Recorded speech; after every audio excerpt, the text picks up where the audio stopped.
안녕하세요. 온땅교회를 말씀으로 섬기고 있는 한성민 목사입니다. 온땅교회 유튜브 채널을 시청해 주셔서 감사합니다. 설교를 들으신 후에 좋아요와 구독을 꼭 눌러주시면 감사드리겠습니다. 온땅교회 말씀 사역에 큰 도움이 됩니다. 오늘도 말씀 안에서 평안하시고 즐거운 하루 되시길 바랍니다. 감사합니다. 구독과 좋아요를 꾹꾹 눌러주세요. 감사합니다. 네, 오늘은 마가복음 34번째 시간이 됐습니다. 그리스도의 영광의 복음을 본 맹인, 거지 바디메오라는 제목으로 같이 말씀 나눌게요. 마가복음 10장 앞에는 무슨 내용이 있겠어요? 9장의 내용이 있죠. 10장 뒤에는 무슨 내용이 있겠어요? 11장의 내용이 있겠죠. 늘 말씀드렸지만 마가복음은 11장부터 이제 16장까지가 예수님이 예루살렘 성으로 입성하여 죽기 직전의 일주일 동안의 이야기가 기록되어 있는 내용이고, 짧은 복음서임에도 불구하고 그 이야기를 내용적으로나 분량적으로 많이 기록하고 있다라고 함은 그만큼 예수님이 예루살렘에서 십자가에서 죽으신 그 사건이 예수의 공생의 사역 3년 반의 기간 동안에 되게 중요한 사건이다라는 걸 그 본문 자체가 설명해 주고 있는 거죠. 그래서 이제 11장에는 예루살렘 성으로 들어가기 직전까지 들어가는 이야기이고, 10장까지가 예루살렘 성으로 들어가기 전에 소위 말해 갈릴리와 유대 사역 3년 가까운 사역을 이제 마치는 장면이고, 오늘 우리가 읽었던 바디메오 이야기는 11장 바로 직전까지, 그러니까 예루살렘 성으로 들어가기 직전까지 예수님이 보여주었던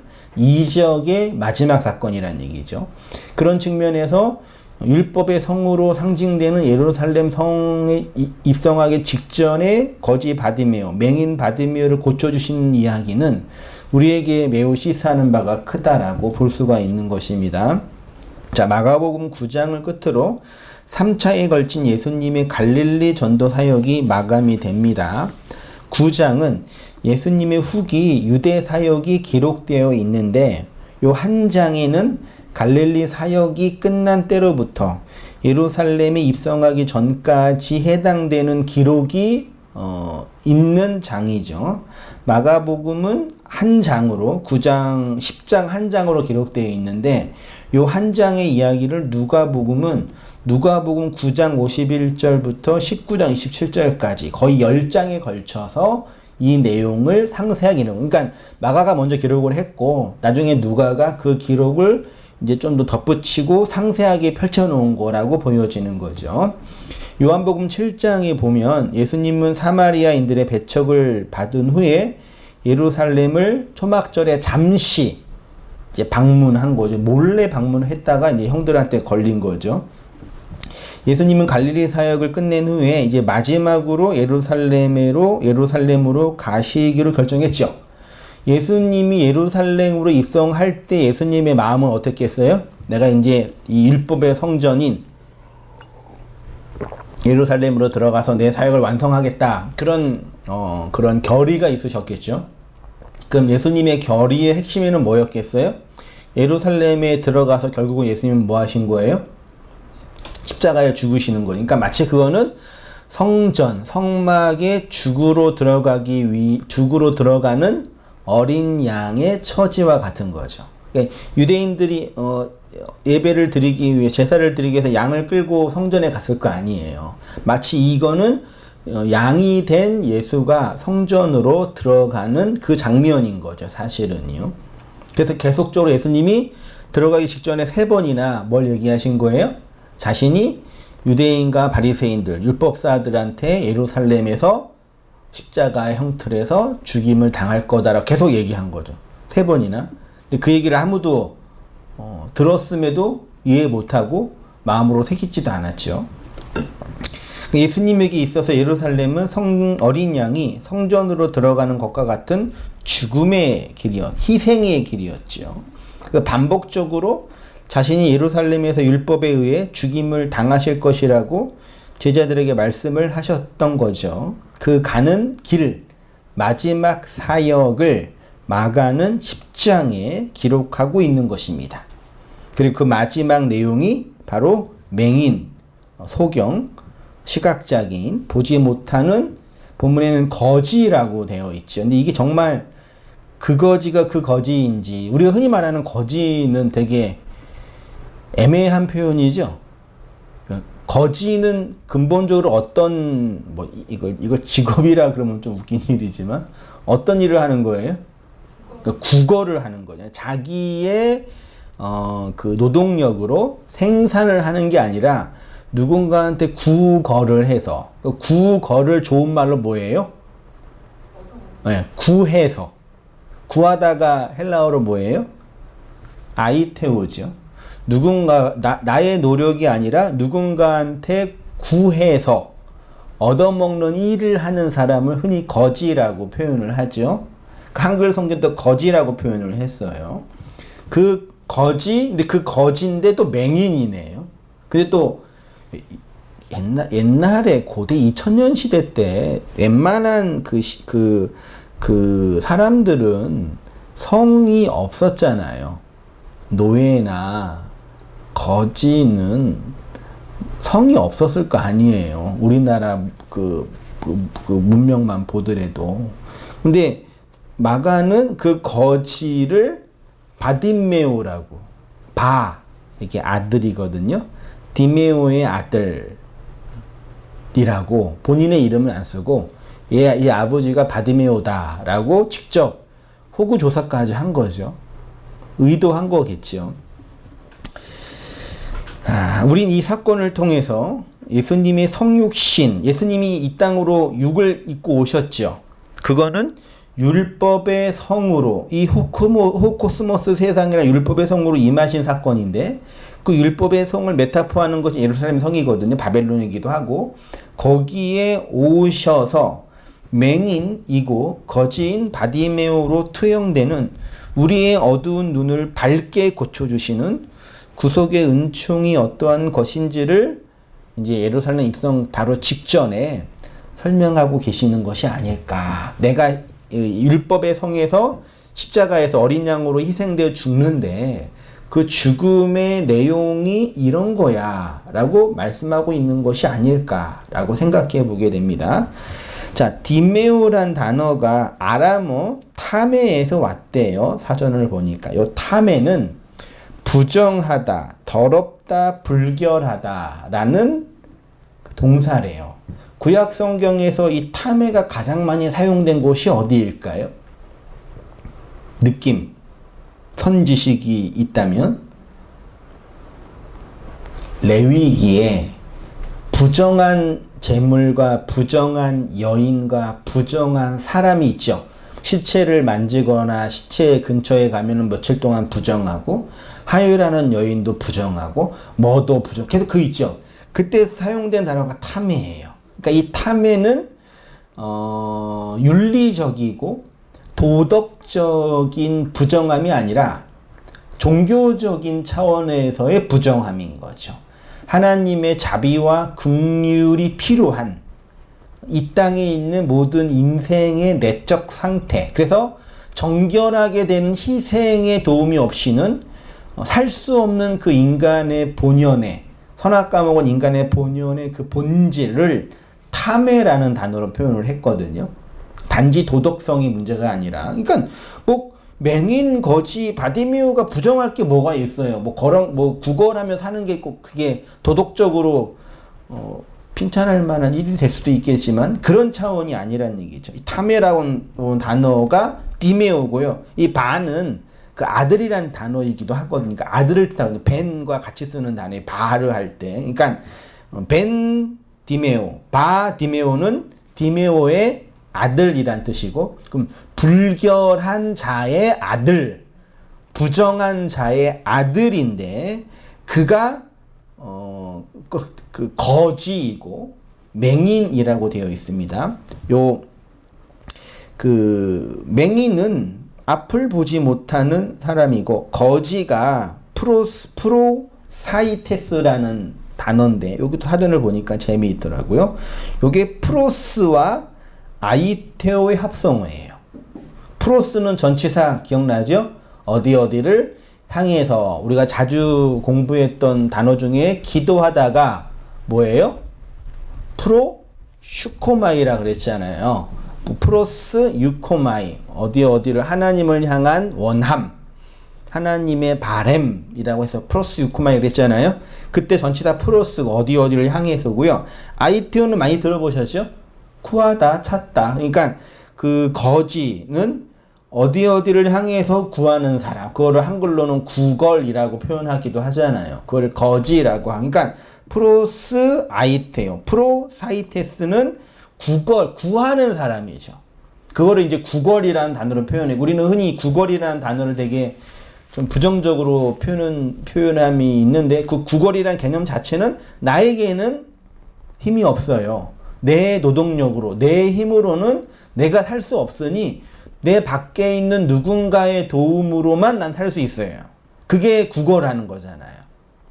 그렇죠. 그래도 어떤 사람은 그걸 뭐 게으른 자라고 비난하기도 아무튼 이 거지라는 프로스 아이테오, 프로사이테스라는 단어가 표현하고 싶은 거는 뭐냐면은 마태복음 그 산상수훈에서 심령이 가난한 자, 심령이 완전히 없어서 자기 힘으로는 구할 수 없는 그 내적 가난함, 절대적 가난함, 푸토코스한 그 상태를 표현한 단어가 프로사이테스, 거지라고 이제 번역한 단어. 그러니까 이 바디메오, 불결하고 부정한 그 거지의 맹인됨이 율법의 성 안에 있는 인간의 모습을 표현하고 있는 단어죠. 이 맹인거지 바디메오가요. 마가는 이렇게 인간들의 상태를 비유하고 있는 것입니다. 성육신하신 예수님이 보시기에 율법 아래 있는 모든 인생들의 상태가 바로 이러한 맹인이고 거지인 바디메오의 상태인 거죠. 그가 자신의 구원에 있어서 할 수 있는 유일한 길은 뭐예요? 프로스 아이테오 하는 거죠. 구걸하는 거죠. 그리고 예수님은 그렇게 심령이 푸토코스, 구걸로만 살 수 있는 자를 복이 있는 자라고 하셨고 그가 하나님의 나라를 본다라고 하신 거죠. 인간은 스스로의 힘과 노력으로 자신의 맹인의 상태를 극복할 수 없지요. 밖에서부터 임하는 특별한 은총이 아니고서는 불가능하다는 것이지요. 그가 할 수 있는 유일한 길은 진리의 길로 오신 예수님을 향해서 프로스 아이테오 하는 것입니다. 그래야 율법 아래에 있는 자신의 어두운 눈이 열려서 진리이신 예수를 볼 수 있게 되는 거죠. 그러나 여전히 많은 사람들은 자신이 맹인이며 거지인 바디메오의 상태로 이 세상에 있다라는 것을 자각하지 못하고 있는 거죠. 예수님이 이 율법의 성 안으로 오신 이유는 무엇 때문이겠습니까? 그리스도를 진리로 보지 못하는 우리의 어두운 눈을 열어주시기 위함이겠죠.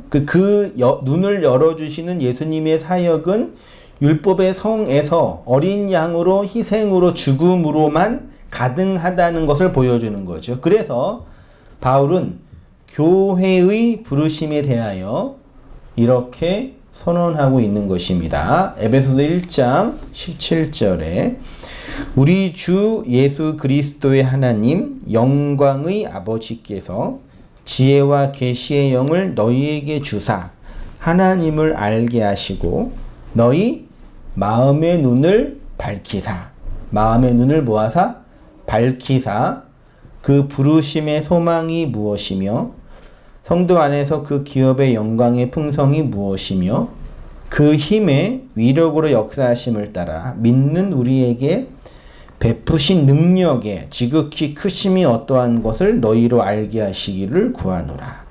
그의 능력이 그리스도 안에서 역사하사 죽은 자들 가운데서 다시 살리시고 하늘에서 자기의 오른편에 앉히사. 에베소서 1장에 바울의 교회를 향한 그 구원론을 먼저 말하고 이제 후반에는 교회를 향한 그 기도를 하는데 그 기도의 중심에 18절을 제가 줄을 쳤는데 뭐라고 되어 있어요? 너희 마음의 눈을 밝히사. 그럼 마음의 눈이 밝아지기를 기도한다라는 얘기는 그 전제는 뭐예요? 마음의 눈이 어두워져 있다는 얘기죠. 그 바울의 전도 사역의 큰 전환점과 핵심은 대중들로 하여금 선택받은 교회로 하여금 그들의 눈을 밝히는 사역을 하는 거예요. 그래서 바울이 실제로 부르심을 받을 때 그의 눈이 어떻게 됐어요? 어두워졌죠. 눈이 멀었죠. 시각 장애인이 됐죠. 그의 내적인 소명이 외적인 사역에 대한 어떤 그 표상인 거니까요.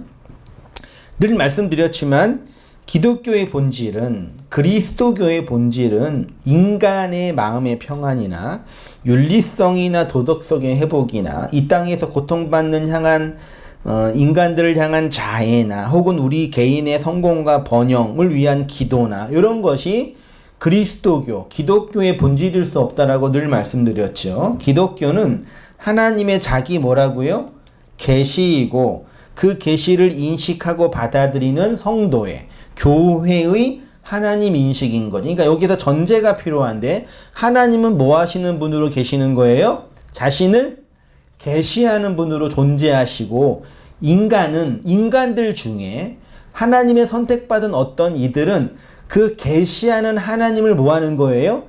인식하는 것으로. 요 인식은 단순히 인간이 학문과 지적인 노력으로 공부해서 받아들이는 차원이 아니라 그 계시하시는 하나님을 받아들이는 차원으로서의 인식인 거죠. 마치 남자를 받아들이는 여자, 작가를 받아들이는 네케바처럼 자신을 계시하시는 하나님을 인식하는 자로서의 교회.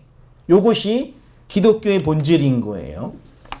그래서 하나님을 알지 못하고 하나님의 계시를 담지하지 못하였던 자연인이 그 진리를 이해하고 깨닫고 담아낼 때는 그에게 어떤 놀라운 존재적 변화가 일어나는데 그 변화를 도덕성이나 내적인 변화라고 보지 않고 무슨 변화요? 인식의 변화라고 흔히 표현하는 거예요. 그 변화는 감정적인 격정이나 도덕성, 윤리성의 회복이나 삶에 대한 반성 정도가 아니란 얘기죠. 이것이 쓸데없이 나쁘다는 얘기가 아니라 그런 차원의 변화가 아니라 인식의 변화예요. 그래서 그에게 있어서 본질적인 변화는 인식의 변화라고 할 수 있습니다. 다른 말로 해서 그 전까지는 하나님의 자기 계시, 다시 말해서 계시하시는 하나님이 어떠한 분인지를 이해하거나 담아내지 못했는데 어느 날 갑자기 혹은 반복적인 연습과 훈련으로 그 하나님에 대한 계시를 인식하거나 받아들이게 되는 거죠. 그래서 호세아는 이렇게 그의 교회들을 향해서 선언했던 것입니다. 이스라엘 자손들아 여호와의 말씀을 들으라.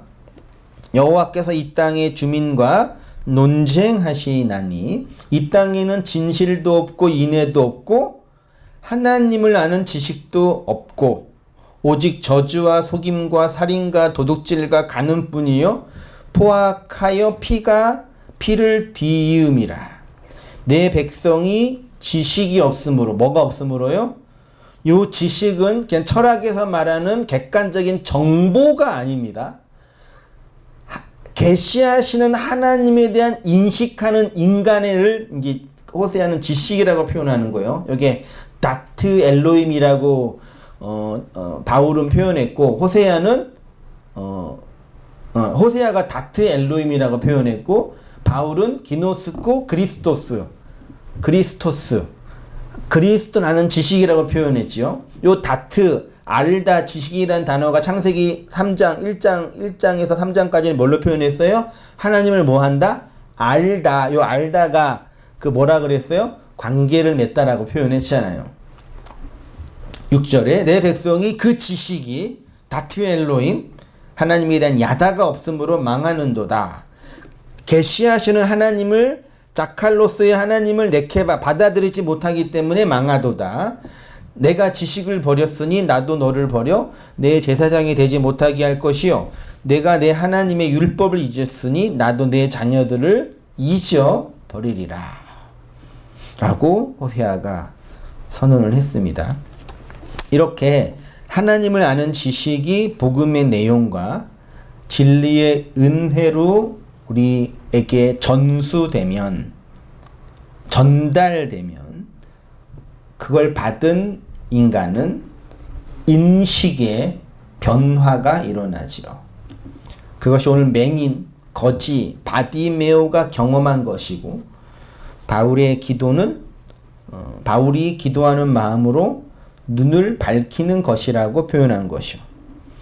우리의 마음의 눈이 밝혀져야지만 하나님을 인식하고 그 계시를 진리로 받을 수 있는 것입니다. 그래서 그 복음의 진리를 담을 수 있는 것이죠. 그런데 마음의 눈이 여전히 어두움 속에 있는 사람은 하나님의 자기 계시로서의 복음의 진리를 들을 수도 있고 공부할 수도 있지만 담지할 수 없는 거죠. 담아낼 수 없는 거죠.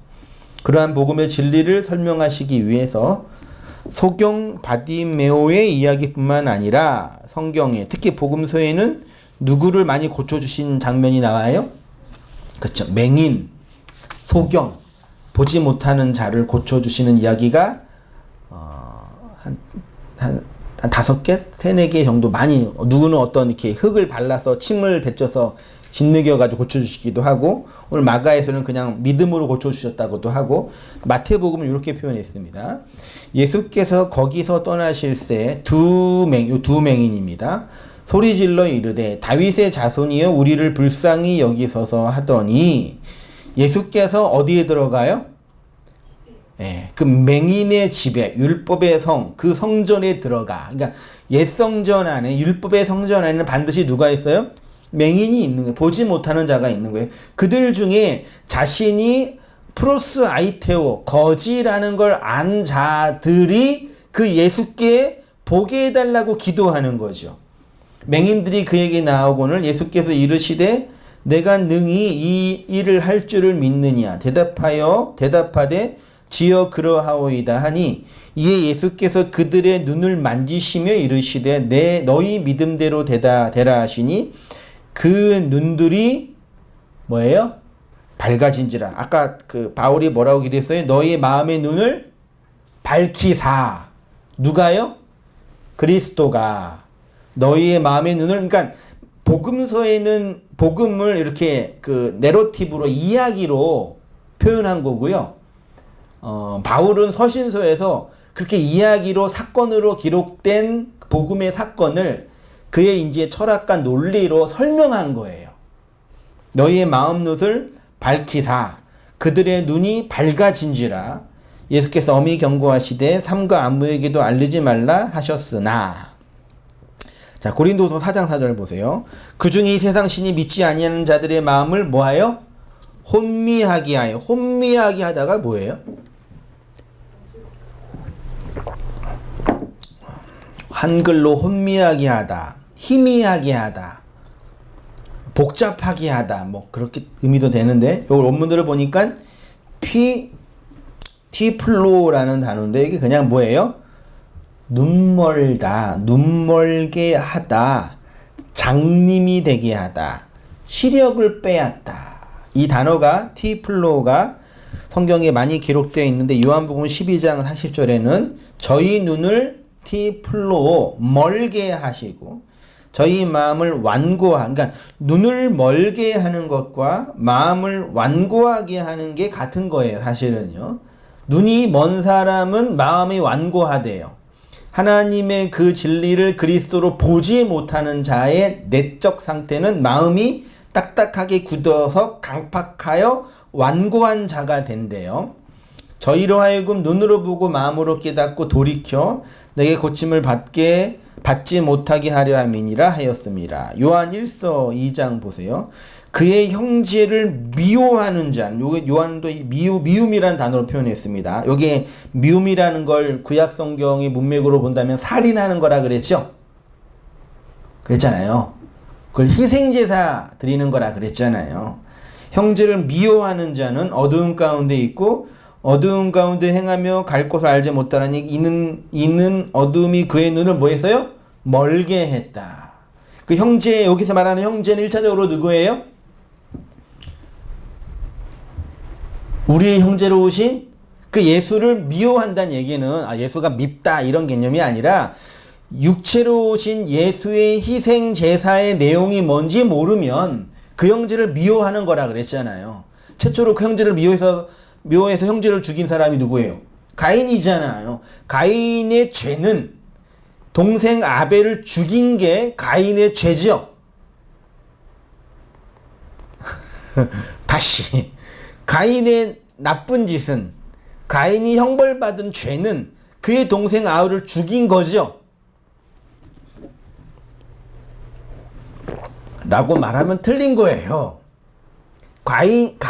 하나님이 볼 때 가인의 죄는 동생을 죽인 게 아니라 죽은 그 동생의 죽음의 의미가 뭔지 모르는 게 가인의 죄라고 했잖아요. 기억 안 나세요? 나시죠? 그러니까 요거를 오해하셔서 뭐 형제를 미워했다, 누구를 살인한다 이런 죄를 물리적으로 실제로 죽였다라는 그걸 말하는 게 아니라, 그런 거는 형법이나 사회법이 뭐라고 하는 죄고, 성경이 말하는 그 형제 살인, 형제 미워하는 거는 우리의 형제로 오신 그 예수의 그 죽음이, 내가 죽였지만 그 죽음이 무엇을 내포하고 의미하는지를 모르는 걸 형제를 미워하는 거라 그랬잖아요. 그치요? 그 얘기하는 거예요, 요한이요. 그게 그의 눈을 멀게 했다라고 표현하고 있습니다. 왜 이토록 많은 사람들이 하나님의 자기 계시로서의 그리스도의 영광의 복음의 광채를 보지 못하고 있을까요?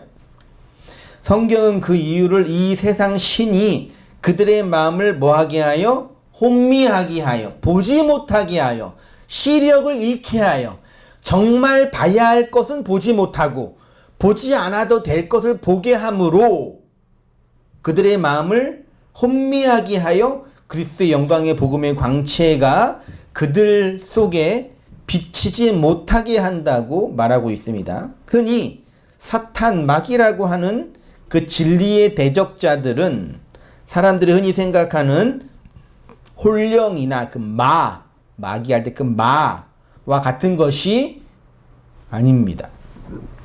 그것은 인간의 속사람, 선악과 먹은 아담과 가인의 본성을 표현하는 상징에 불과한 거죠. 쉽게 말해서 인간의 그 왕 되고 싶고 신 되고 싶고 하나님 되고 싶은 그 욕망의 총화, 그게 진리이신 하나님을 대적하는 사탄이고 마귀인 거죠. 쉽게 말해서 인간 밖에서 마귀와 사탄이 강력하게 역사하여서 사람들이 그리스도의 영광의 복음의 광채를 보지 못하게 하는 것이 아니라 그 인간 자체의 왕되고 신되고 하나님 되고 싶은 선악과 먹은 그 욕망의 총화가 사탄이고 마귀인 거죠. 다시 말해서 이 세상 사람들이 그리스도의 영광의 복음의 광채를 보지 못하는 거, 쉽게 말해서 이 세상 사람들이 그리스도를 그 진리로 믿지 못하는 이유는 이 세상의 신이, 귀신들이 역사해가지고 그들의 마음을 혼미하게 해서가 아니라 그들 안에 있는 그들의 선악과 먹은 그 욕망, 하나님처럼 하나님의 자리에 올라가고 있는 그들의 그 욕망 자체가 하나님을 거역하고 있는 죄의 본질인 거죠. 그래서 그리스도의 영광의 복음의 광채가 우리에게 비춰지면 우리가 회개하거나 그리스도를 인식하게 될 때 가장 큰 전환과 변화의 본질은 뭐예요? 내가 맹인이구나. 내가 정말 봐야 할 그 진리를 보지 못했구나를 자각하게 되는 거죠. 악마나 사탄이 우리 밖에 있는 뭐 어떤 이런 무서운 게 아니라 내 안에 있는 그 귀신의 초석, 나의 그 아구나. 그러니까 마치 나를 또 다른 나로 분리해서 볼 수 있는 인식이 생기는 거죠. 나를 분리해서 무조건 이렇게 인격이 나뉘어지는 게 아니라 나를 그 진리에 의해서 객관적으로 보는 거죠. 아, 그게 죄인인 나의 모습이구나. 그게 사탄이고 악마로서의 그 욕망의 총알로서의 그 나구나를 내가 보게 되는 거죠.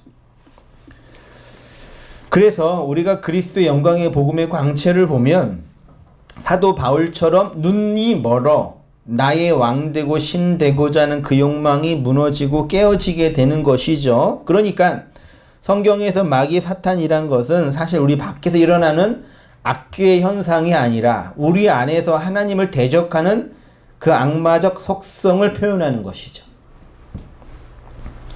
인간 안에 있는 그것이 그리스도의 영광의 복음의 광채가 빛나지 못하도록 막고 있는 것이죠. 그러니까 어떤 사람이 그리스도의 영광의 복음의 광채를 보고 그 진리를 마음에 담았다고 한다면 그 안에서 일어나는 놀라운 변화와 인식의 변화는 이것이죠. 자신의 왕 되고자 하는 그 욕망, 신 되고자 하는 그 신의 자리, 그 욕망의 자리에서 폐위당하여 내려온 거죠. 그것을 예수님의 자기 죽음과 같이 늘 말씀하신 교회의 성도의 자기 부인 십자가 지는 삶이라고 표현하는 거죠. 사도행전 9장 3절 이하 보세요. 사울이 길을 가다가 아까 마가복음 본문에서도 그 바디메오도 어디에 가다가 길을 가다가 진리의 길을 가다가 다메섹에 가까이 이르더니 호련히 하늘로부터 빛이 그를 둘러 비추는지라. 땅이 엎드려져 들음에 소리가 있어 이르되 사울아 사울아 내가 어찌하여 나를 박해하느냐 하시거늘 대답하되 주여 누구시니까 이르시되 나는 내가 박해하는 예수라. 너는 일어나 시내로 들어가라. 내가 행할 것을 내게 이를 자가 있느니라 하시니 같이 가던 사람들은 소리만 듣고 아무도 보지 못하여 말을 못하고 서 있더라. 사울이 땅에서 일어나 눈을 떴으나 아무것도 보지 못하고 사람의 손에 끌려 다메섹으로 들어가서 사흘 동안 보지 못하고 먹지도 마시지도 아니하리라. 그러니까 이 사도행전 9장의 사울의 소위 말해 회심, 다메섹으로 가는 길에서의 사울의 회심은 그가 실제로 회심을 해서 그의 사역의 전체의 어떤 방향성을 설명하는 내용이기도 하지만 이러한 사건이 그리스도를 진리로 받은 성도 안에서 경험되는 회심의 내용이란 얘기죠. 바울은 스스로 본자였죠. 스스로 율법으로 이 세상을 보고 있다라고 믿었죠. 실제로 이 세상을 봤죠. 그렇지만 그 봄이 보지 못하라는 것을 알지 못했잖아요. 사람들에게 그리스도의 영광의 복음의 광채가 비추어지면 어떤 일이 일어나겠습니까? 소경에게 그리스도의 영광의 복음의 광채가 비추어지면 어떤 일이 일어나겠습니까? 역설적이게도 자신이 소경이라는 것을 알게 되는 거죠.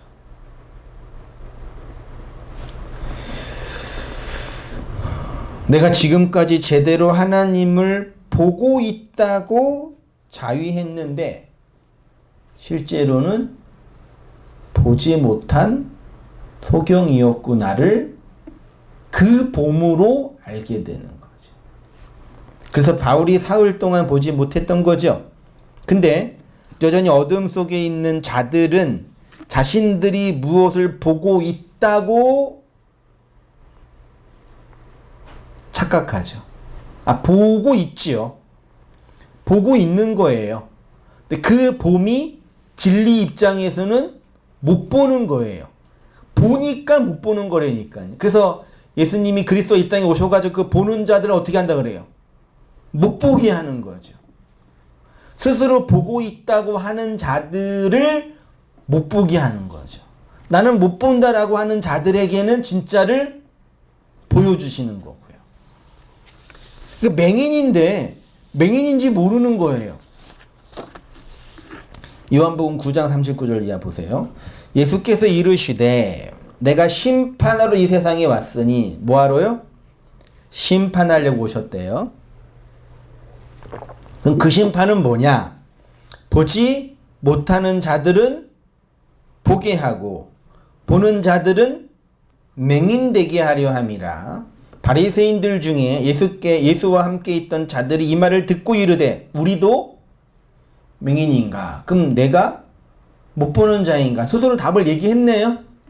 예수님이 이 땅에 오신 이유는 스스로 본다고 하는 자들은 못 보게 하고 스스로 못 본다고 하는 거지 플러스 아이 태우는 자들에게는 진짜 보여준다고 한다고 예수님이 자신이 오신 목적을 얘기하셨잖아요. 그걸 들은 바리새인들이 그러면 나는 못 보는 자들이네 라고 말하는 건 뭐예요?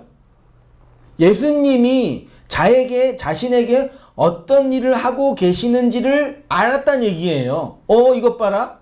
그러면 네가 이 땅에 온 이유는 내가 못 보는 자들이라는 걸 증거하기 위해서야? 그럼 난 못 보는 자들이라 그러는 거야. 너가 지금 그러는 거예요. 예수께서 이르시되 너희가 맹인이 되었더라면 죄 없으려니와 본다고 하니 너희 죄가 그대로 있느니라. 자, 예수님이 이 땅에 오신 이유를 뭐라고 하십니까? 심판하기 위해 오셨다고 합니다. 그 심판은 뭐냐면 자신이 스스로 본다고 하는 자들을 뭐로 만들어요? 맹인되게 하시고 못 보는 자들을 보게 하는 거죠. 보는 자를 심판해서 못 보게 하고 못 보는 자들을 심판해서 보게 하는 거죠. 그래서 바울이 그리스도의 영광의 복음의 광채를 보고 자신이 소경된 거죠. 소경이라는 것을 진짜 자각하고 그리스도를 보게 된 거죠. 그리고 그가 본 그리스도를 따르는 삶, 증거하는 삶을 살게 된 것입니다. 그러니까 오늘 마가복음 본문에도 바디메오가 예수님을 보고 어떻게 됐어요? 예수를 따라갔잖아요. 그 이야기가 똑같이 바울에게도 이렇게 되어 있습니다. 일어나 너의 발로 서라. 내가 내게 나타난 것은 나타난 것은 곧 내가 나를 본 일과 장차 내가 내게 나타날 일에 너로 종과 증인을 삼으려 함이니 이스라엘과 이방인들에게서 내가 너를 구원하여 그들에게 보내요. 그 눈을 뜨게 하여 어두움에서 빛으로. 그러니까 눈을 뜨는 것은 어두움에서 빛이 되는 거죠. 또 한편으로는 사단의 권세에서 하나님께로 돌아오게 하고 죄사함과 나를 믿어 거룩게 된 무리 가운데서 기업을 얻게 하더이다 라고 바울 자신이 자신의 회심 때 그리스도를 만난 그 경험을 반추하고 있는 겁니다. 눈을 뜨게 하는 거를 신학적인 영어로 조명이라고 해요. 일루미네이션. 그래서 밝게 비추어주는 거죠. 그 조명의 사역이 사탄의 권세를 무너뜨리는 것이고 그러면 그는 하나님께로 돌이키는 자, 메타노이아 하게 되는 것입니다. 그렇게 그리스도의 영광의 광채로 하나님께로 돌이킨 자가 성도이고 교회인 거죠. 그래서 성도인 교회는 그의 빛 때문에 그리스도의 영광의 복음의 광채로서의 그의 빛 때문에 자신의 왕권과 신권, 자신의 자아의 그 캐슬, 헤게모니를 하나님께 차압당하고 하나님의 나라로 하나님의 통치를 받는 식민지로 그 땅이 되어가는 거죠. 하나님 나라의 땅이 되는 거죠. 그럼 한번 생각해 보십시오. 진정한 전도와 진정한 선교란 무엇이겠습니까? 내가 예수를 믿으니까 이렇게 잘 되고 성공하고 번영하고 마음의 평안, 운수대통, 행복한 거 이런 것들을 나타내 보이는 걸 전도라고 지금까지도 많은 사람들이 믿고 있는 거죠. 그래서 행복으로의 초대, 우리 교회도 이렇게 꽂혀 있더라고요. 행복으로의 초대. 이거 뭔지 아세요? 행복으로의 초대? 50년 동안 한국교회에서 그 순복음 교회 그 신문 있죠? 그게 제목이 행복으로의 초대잖아요. 그쵸? 저주로의 초대 그럼 누가 보겠어요? 그러니까 이미 우리 기독교인이나 기독교인들이 되고 싶은 사람들의 이 심령과 마음 속에는 교회를 다니면 예수를 믿으면 행복으로 들어갈 수 있는 문이 열린다라는 그 세뇌가 되어 있는 거죠. 그쵸? 근데 그게 이제 깨지고 있는 거죠. 이건 이게 아니라 다른 영역이 있는 것 같기도 하다. 이렇게 되는 거죠. 행복으로 초대라고 말할 수 있어야 전도와 선교를 할 수 있는 것이라고도 생각하죠. 아니지요? 명백한 사기죠. 전도는, 선교는, 복음 전도는, 바울이 그렇게 복음을 전했나요? 정말 그랬어요? 행복이라는 그 의미를 좀 다르게 해석할 수는 있겠지만 정말 바울이 그랬냐고요. 바울의 회심 사건과 그의 전도 사역과 그의 교회 개척 사역을 통틀어서 보더라도 오늘날 한국교회 개신교가 이렇게 명문화하고 복음화하고 제도화한 이런 식의 복음 전도 방식은 완전히 왜곡된 거죠. 그게 너무 선명하게 들통나고 있는 거죠.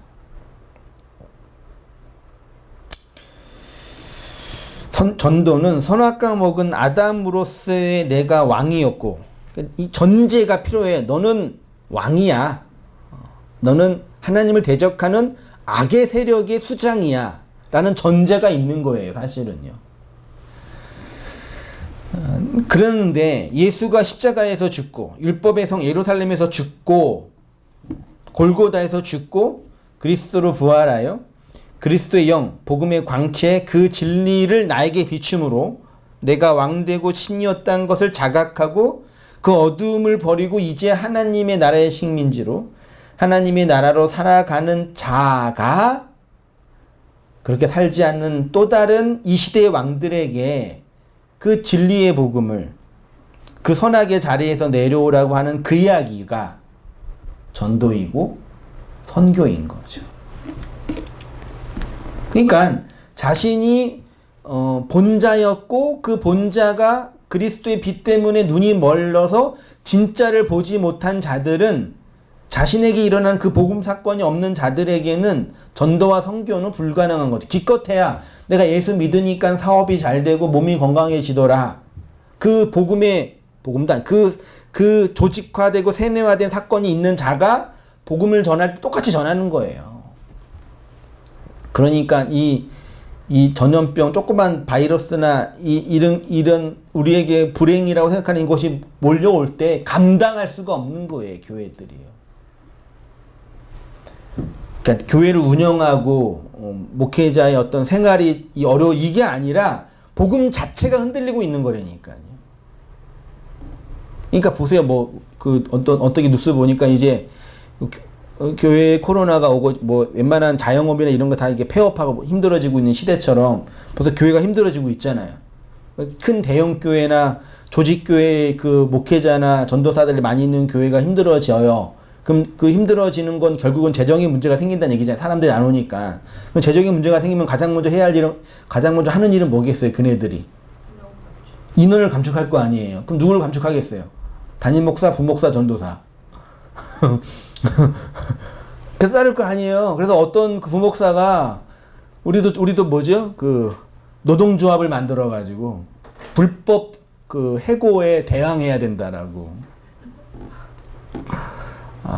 약자니까 이해할 수는 있죠. 그러니까 이 모든 헤게모니 싸움의 근본에는 뭐 여러 가지 경제적인 이유와 사회적인 이유가 있겠지만 본질은 이 복음의 본질을 왜곡하여 자기네 멋대로 재해석한 자들이 받은 재앙인 거죠. 복음, 그리스도가 보여준 그 영광의 복음을 자기 멋대로 재해석하여 자기네들 입맛에 맞게 만들어 놓은 자들이 받는 재앙인 거죠. 코로나라는 바이러스가 우리 이 교회 현실, 교회 그 비복음적인 현실을 명명백백하게 드러내고 있는 거죠.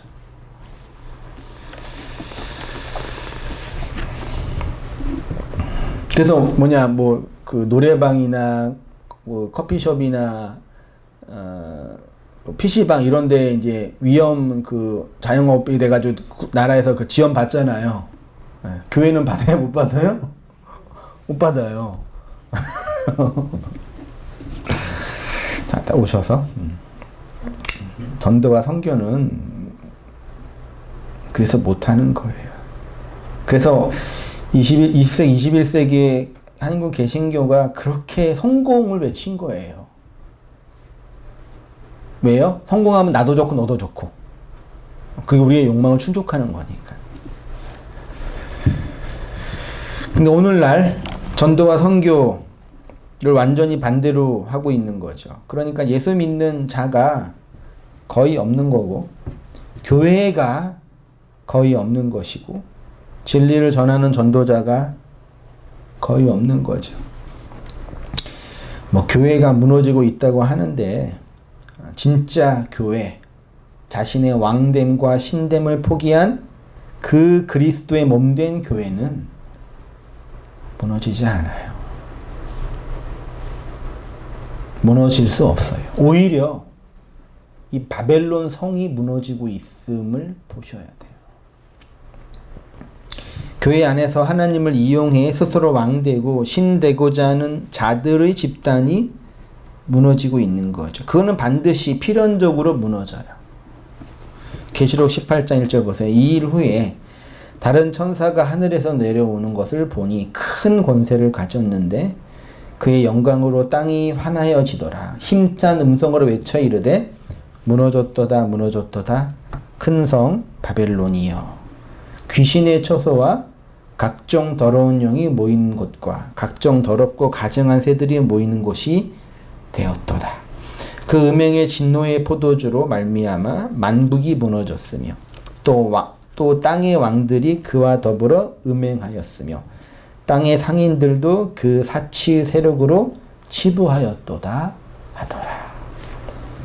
이렇게 진리의 말씀인 그리스도의 강체로 마음의 눈이 밝혀진 자는 그의 부르심의 소망이 무엇인지 알게 됩니다. 하나님께서 우리를 부르신 이유가 뭐죠? 그리스도의 영광의 광채를 비춤으로 내가 소경이었다는 것을 알게 하는 거죠. 내가 마귀이고 사탄이었다는 것을 알아. 그 나의 왕됨이 추구하고 신됨의 욕망이었구나를 알므로 그것을 버리고 하나님이 나의 왕이고 하나님이 나의 신이구나를, 그래서 하나님 나라의 식민지로 세워져 가게 됨을, 그렇게 세워져 가도록 부르신 거죠. 우리를 부르신 그 목적의 부르심을 조금이나마 알아가는 것입니다. 그리고 그것이 지금은 아직 다 완성되지 않았기 때문에 성경은 그걸 뭐라고 표현하냐면 성도의 소망이라고 표현해요. 그래서 부르심을 받은 성도가 그 진리와 은혜를 소망하는 거라고 하죠. 시편 보세요. 주의 종에게 하신 말씀을 기억하옵소서. 주께서 내게 소망을 가지게 하셨나이다. 주의 말씀대로 나를 붙들어 살게 하소서. 내 소망이 부끄럽지 않게 하소서. 진실로 악을 행하는 자들은 끊어질 것이나 여호와를 소망하는 자들은 뭘요? 땅을 차지하리로다. 이 땅 무슨 땅이에요? 온유한 자가 받는 땅이죠. 그 땅은 이 땅의 물리적 토지나 땅이 아니라 이 땅에 이루어지는 우리의 역사와 인생 속에서 세워지는 하나님의 나라로서의 그 천국, 그 새하늘과 새 땅을 의미하는 거죠.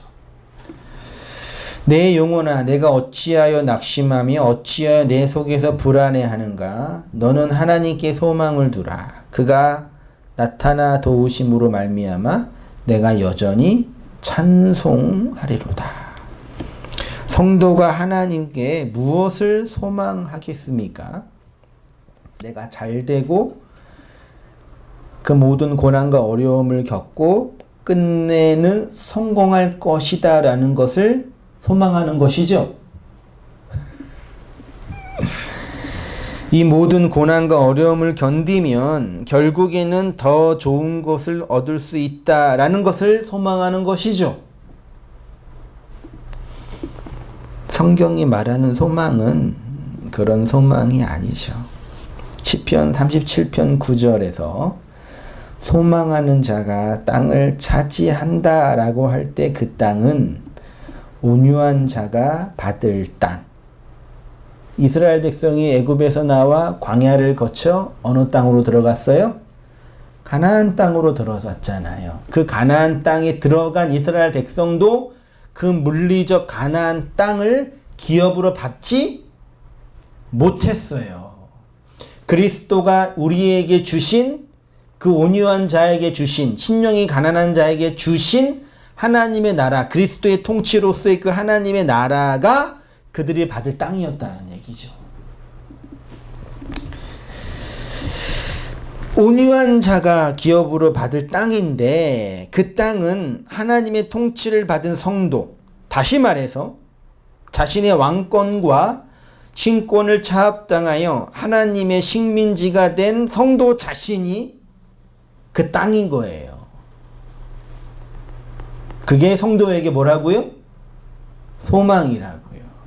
그러니까 자기가 스스로 자기 땅이라고 믿었던 그 땅이 차압당하지 않은 자에게는 그 하나님 나라로서의 그 땅을 소망할 수가 없는 거라니까요. 여전히 물리적 자기 땅을 소망할 수밖에 없는 거예요. 한 번도 눈멀지 않는 자는 그 그리스도의 그 진리의 빛을 진짜 못 보는 거예요. 계속 예수님 오셔가지고 보이니? 본다고 하니? 그러니까 그게 심판인 거야 그러는 거예요. 내가 온 이유는 보고 있는 그걸 못 보게 하려고 온 거라니까. 그 진짜를 보여주려고요. 이렇게 우리의 본질을 보게 하시는 주체가 바로 성령 하나님의 조명, illumination, 보여지게 하는 사역입니다. 에베소서 1장의 구원의 과정이 어떻게 설명되고 있냐면 성부 하나님의 구원의 계획, 성자 예수님의 구원의 실행, 성령 하나님의 구원의 적용 등등이 1장에 쭉 나열되고 있어요. 그 적용이 바로 예수가 십자가에서 죽고 그리스도로 부활하여 그리스도의 영, 그리스도의 말, 진리의 말이 내 속에 들어와 내가 거짓이고 내가 선악과 먹은 왕이고 신이라는 것을 폭로하는 사역을 통해서 성령 하나님이 행하시는 그 일이라고 하신 거죠.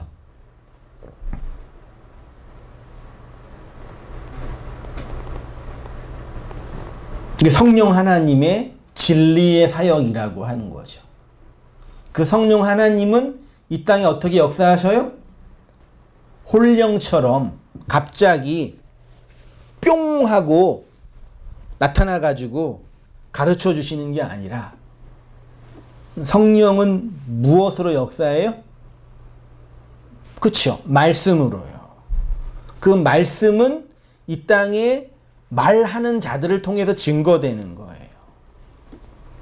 그 말하는 자를 우리는 성경은 뭐라 그래요? 그걸 교사라고 해요. 그 교사를 교회는 그냥 뭐라고 표현했어요? 목사라고 표현했어요.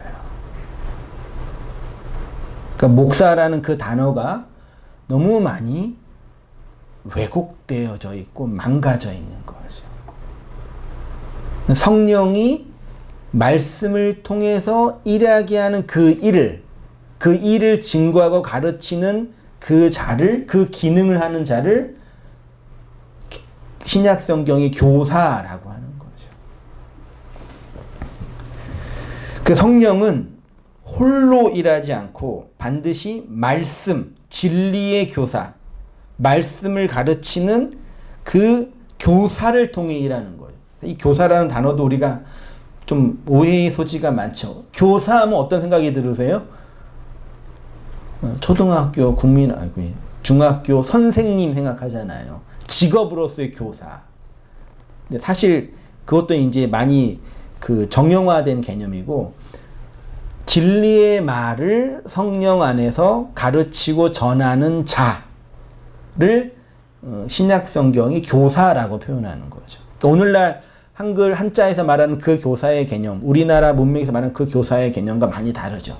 그러니까 오늘 한국에서는 교사는 그냥 가르치는 선생이 아니라 요즘은 어떻게 이해해요? 그냥 교육 공무원이라고 하잖아요.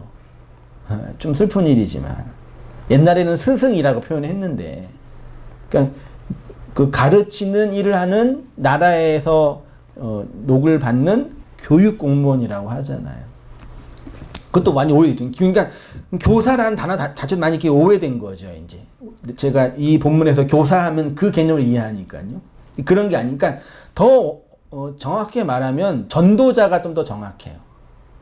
그 신약 성경으로 말하면 전도자, 복음을 전하는 자, 그리스도의 영으로 진리의 말을 전하는 자, 전도자가 좀 더 정확하죠. 근데 또 전도자 하면 또 이제 뭐 교회에 이제 홍보해서 사람 데리고 오는 사람 또 이해해 버리니까 오늘날은.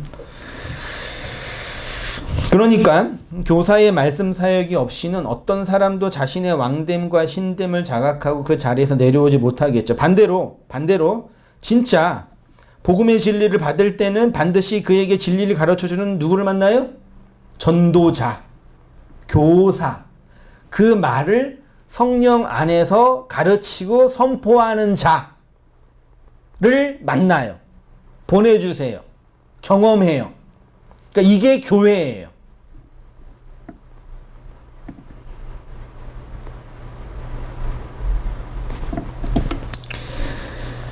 그러나 그 말씀을 가르치는 교사를 만나지 못한다면 그는 교회 안에서 여전히 자신이 왕되고 신이라고 생각하는 그 열심 내는 종교 생활을 포기하지 못하죠. 그래서 지역 교회에, 교단이 있는 지역 교회에 진리를 전하는 교사가 없으면 거기에 있는 사람들은 어떤 사람이 돼요? 왕이 돼요. 이해되시나요? 그러니까 목사, 흔히 말하는 목사님이 성도들을 목양해서 뭐 이렇게 하는 그런 개념이 아니라 그리스도의 그 영 안에서 전하는 그 영의 말을 전하지 않는 교사가 없으면 너나 나나 우리나 모두 그곳에서 예루살렘 성전 안에 있는 바리새인 서기관들처럼 다 뭐가 돼요? 파라사이오스, 그 율법의 왕이 된다니까요. 오랫동안 종교생활 하는 사람들의 내면과 성향을 보세요. 다 뭐예요? 왕 아니에요? 그리스도의 그 영으로 조명받지 못한 경험이 단 한 번도 없는 사람은 그냥 그 율법의 성에서 왕이로 사는 거예요. 자기 그 알을 가지고요.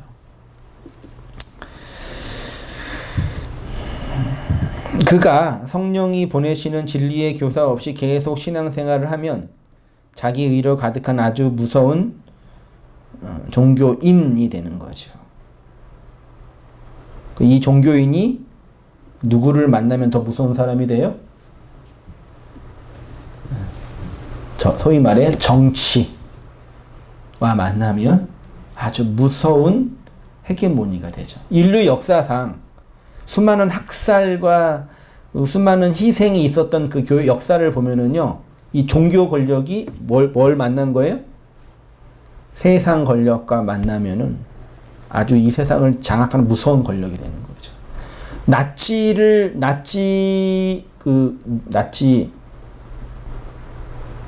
추종했던 세력이 있었어요. 종교, 개신교, 카톨릭 신부들. 심지어는 어떤 그 개신교에는 나치가 그 메시아다. 카톨릭에서 그랬다니까요. 중세는 말할 것도 없고요.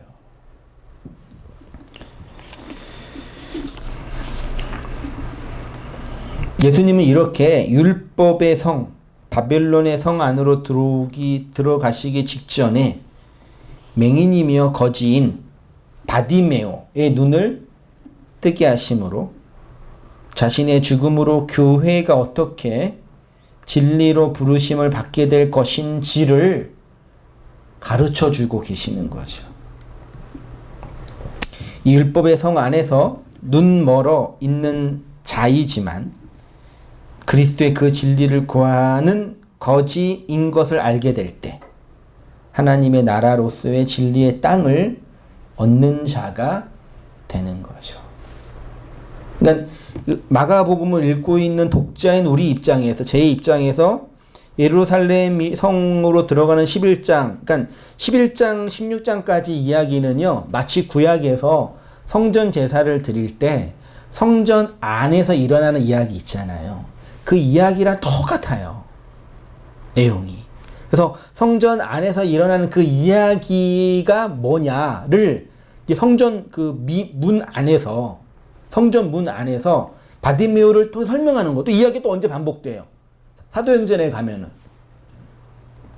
베드로가 기도하려고 성전에 들어가기 전에 누가 있었어요? 성전 앞에서 다리를 저는 일어나지 앉은뱅이라고 표현되어 있나요? 는 거지를 나사렛 예수 그리스도의 이름으로 일어나 세우잖아요. 그쵸? 똑같다니까요. 그 성전 안에서 그리스도가 완성한 그 사건이 이런 거야 라고 얘기하는 거죠. 그 우리가 어떻게 진리로 부르심을 받아 하나님의 나라로 세워지고 있는지를 이 본문을 통해 확인할 수 있는 거죠. 우리 모두가 비록 함께 예배하지 못하고 얼굴과 얼굴을 맞대면서 교제하고 있지는 못하지만 이 본문을 통해서 우리 성령 하나님이 우리 모든 성도님들과 교우들에게 나타내 보이셔서 그 은혜를 기억하고 우리를 어떻게 부르시고 그 부르심의 소망을 따라 이끌고 가고 계시는지를 또 확인하고 고백하면서 은혜 안에 살아가는 모든 성도님 되시기를 주님의 이름으로 축원드립니다. 기도하겠습니다. 하나님 아버지, 여리고를 떠나서 예루살렘이라는 율법의 도성, 바벨론의 도성에 들어가기 직전에 맹인이며 거지 바디메오를 고치신 이 사건이 우리 안에서 옛 성전에서 죽으신 그리스도의 십자가 사건을 통해서 설명한 비추어 준 사건인 것을 우리가 보고 나누었습니다. 더럽고 불결한 우리의 내면을 진리의 빛으로 환히 밝혀 주시어서 그리스도 안에서 깨끗하고 정결한 자로 세우신 그리스도의 놀랍고 자비로운 사역을 보게 하시고 그 은혜 안에서 하늘의 소망, 이 땅의 회복의 소망을 바라보며 살아가는 저희의 모든 삶들 다 되어지도록 주님 인도하여 주시옵소서. 저희가 그렇게 하나님의 나라와 진리의 식민지로 세워져 가고 있음을 또 확인하게 하시고 고단하고 어려운 이 역사와 인생살이 속에서 우리를 부르시고 우리를 구원하신 우리 하나님 아버지 크고 놀라우신 사랑 앞에서 찬송하며 고백하는 저희의 모든 삶들 다 되어지도록 은혜 베풀어 주시옵소서. 특별히 하나님 아버지 함께 한 자리에 모이지 못하여서 떨어져서 이렇게 인터넷으로 또한 묵상으로 또한 성경으로 나누고 고백하고 있는 온떠한계 성도님들을 기억하여 주셔서 우리를 그 진리와 교회로 부르신 하나님의 영원한 부르심의 원대한 목적을 기억하게 하시고 소망의 때를 기억하며 살아가는 저의 모든 삶들 다 되어지도록 주님 인도하여 주시고 은혜 내려 주시옵소서. 이제는 우리 주 예수 그리스도의 은혜와 하나님 아버지의 크신 사랑과 성령의 교통하심이 우리 사랑하는 모든 성도님들의 삶 속에 지금부터 영원까지 함께 있을지어다. 아멘.